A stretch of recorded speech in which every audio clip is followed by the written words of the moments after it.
segala perhatiannya. Matur thank you untuk semuanya. Masih 1, 2, 3 maju bareng-bareng ya. Pak Lut, matur nuwun Pak Lut ya malam hari ini. Ya, masih sangat. Sini.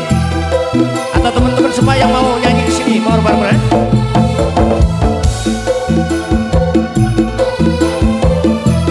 Saya mengucapkan banyak terima kasih untuk Pak Jainal yang sudah memberikan kepercayaan pada teman-teman saya, Magadara juga Armeda untuk menghibur.